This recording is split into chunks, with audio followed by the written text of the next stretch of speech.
feeling like I'm Akademiks. Can't ride away. Yo, chat. I don't know if you guys are tapped in with my site, the Academy.blog.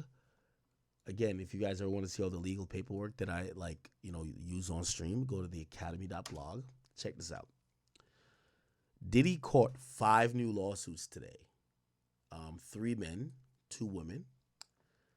But there was a 6th, and the 6th is a inmate from a federal, just in jail. Watch this, chat. You ever seen a federal, you ever seen somebody locked up sue another nigga locked up? Look at the lawsuit. I've shown you mad lawsuits before, right? You got to see this lawsuit right here. Oh, my God. Wait.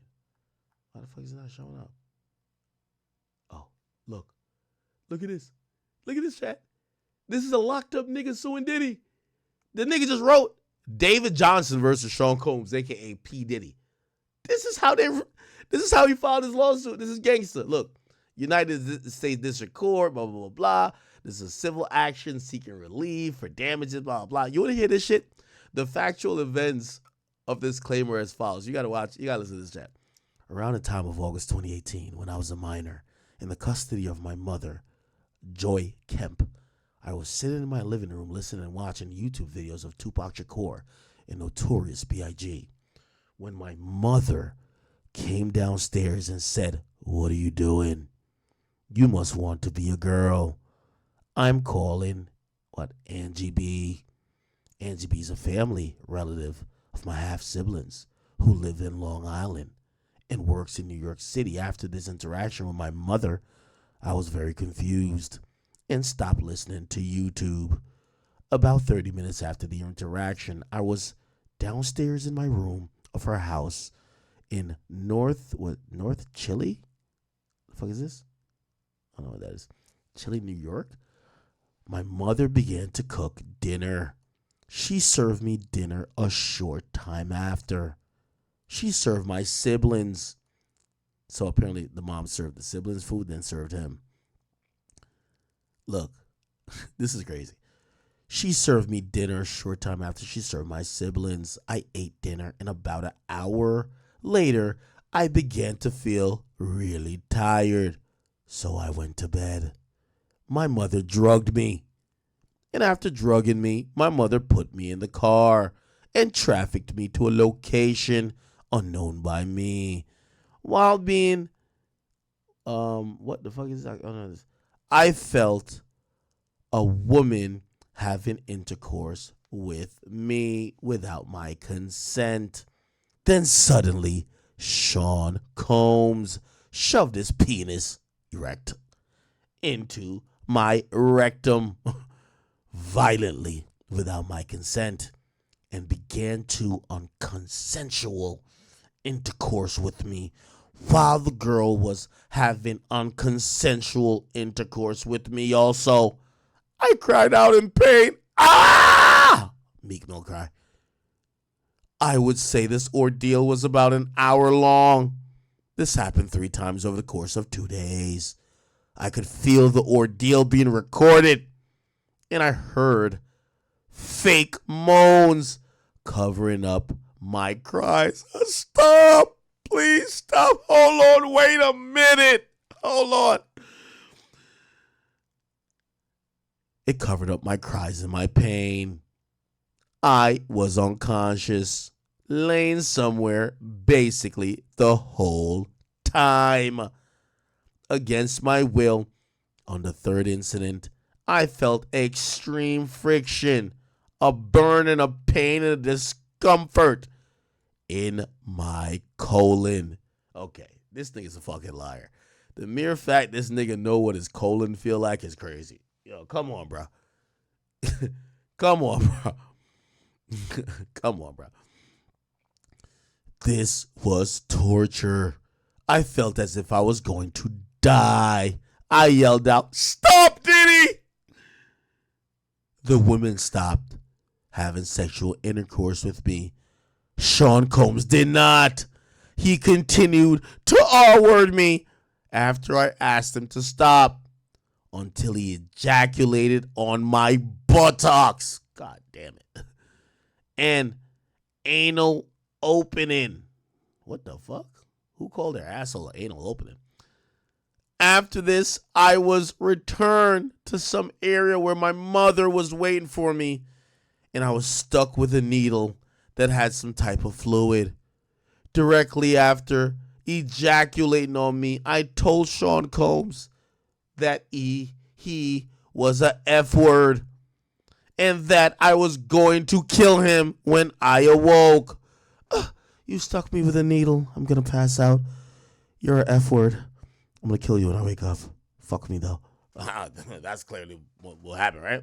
That's crazy. He said, I told him I was going to kill him when I awoke. After waking up, I was still in pain.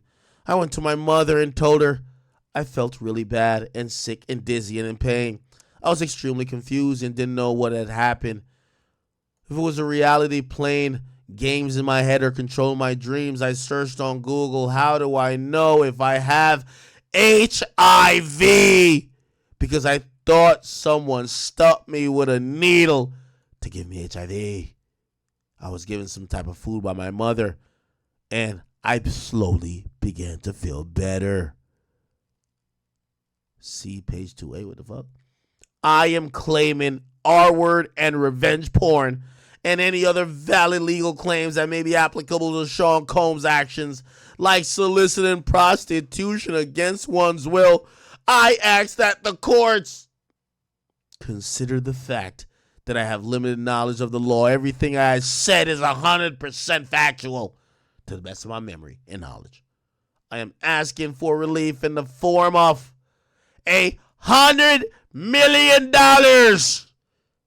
My booty still hurts. My rectum, my colon. Please. $100 million. Or whatever the court deems proper. Okay?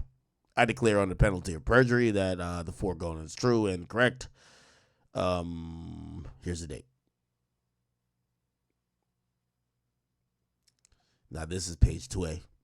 Shortly after this ordeal, I returned to football practice and everyone made fun of me, calling me P. Diddy. I began to spiral down a black hole, of loneliness and S-word thoughts. I began using drugs. I left home after having a fight with my mom's boyfriend, and I took to the streets. And yes, I killed someone. Yeah, killed someone. Did he kill my booty hole? I killed someone. Makes sense. The pain, the humiliation was too much to bear. And now I'm in prison. And to add on to the R-word incident, when he first shoved his penis into my rectum, I said, what the fuck is that? At first, I thought I was dreaming. I tried to say no, but for some reason I couldn't. I couldn't say no. The dick was already in me. All I could say is, what the fuck? This was not consent for him to have intercourse with me. It was as if someone used mind control on me. I declare all the above to be true and correct under penalty of perjury. David Johnson. Oh my God, Chad.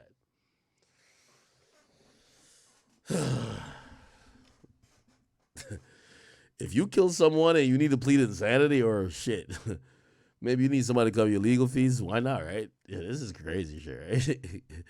This nigga filed a handwritten lawsuit. This is crazy. Oh my God, Chad. This shit is funny as shit, man. I can't even lie to you, bro. I can't even lie to you. All right. Okay. Oh, all right. Now, this last thing on Diddy real quick. We're not doing too much on Diddy. All right. So, give me 1 second. Okay. Let me see, what date is this? Filed, blah, blah. What date was this? It was filed, da, da, da, da. This was filed, okay. Da, da, da, da. Here we go. Give me 1 second. Now, this is the big news that's going on right here, chat. So, yes, the judge did order for, this is Arun Subramanian or Subramanian.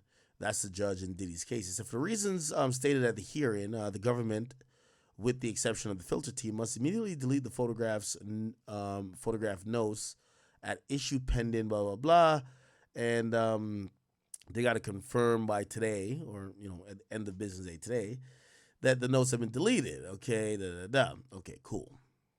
Now, that's not the main thing and the important thing. The government actually, or the judge actually,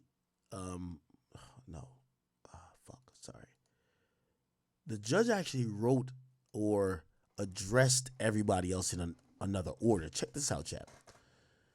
So this is the judge in Arun Subramanian. I can't say his name right. It says, in this October 19th, 2024 letter to the court, prior to the hearing that day, the defendant stated that the government investigator took photos of several items, including intact pages from 2 legal pads and ripped out pages from other legal pads.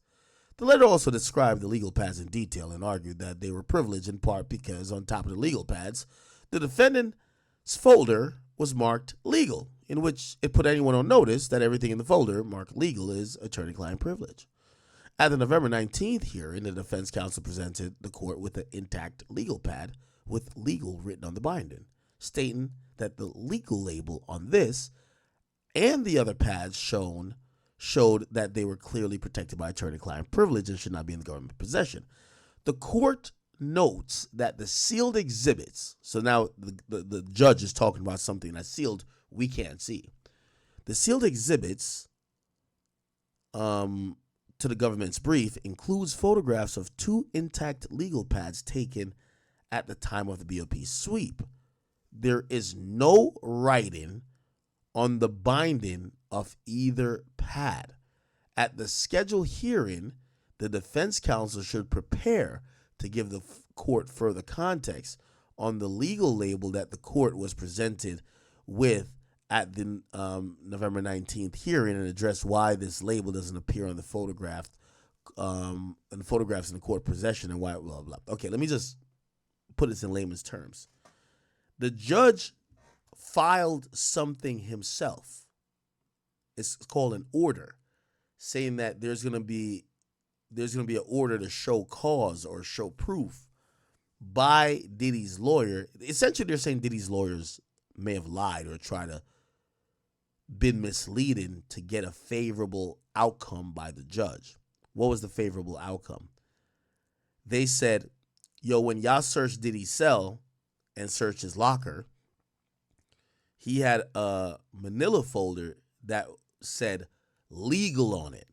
And whatever that was in there was supposed to be attorney-client privilege. So the judge listened. Remember, this is sealed, so they can't bring this in front of the record and just show it in court.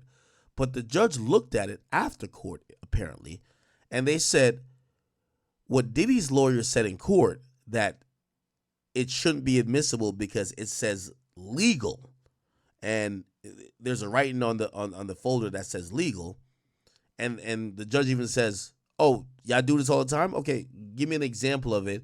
And Diddy's lawyer's like, oh, we have an example here. And it was a folder that says legal. The judge went back afterwards, looked at the evidence, and said, we have photographs of what they took from Diddy's cell. None of it said legal. So why did you tell me that it said legal? So Diddy's lawyers has to either damn near admit that they may have misled the court. Of course, they're going to play dumb on some future shit. Or did y'all just lie just to get Diddy a favorable outcome to possibly get him bail? Because if y'all made an argument that this is attorney-client privilege and it was clear because it said legal on the folder, but it was never on the folder, y'all just made that up, that's a problem. So that's kind of working against Diddy. Diddy did score a small victory in court, but looked like he's coming back. You know what I mean? It's like if you watch football, somebody has a 45-yard throw and catch, and then the referee throw a holding flag saying, nah, it's coming back. So we'll see what happens with that. Okay. The next thing, and again, I really just wanted to get to that main topic.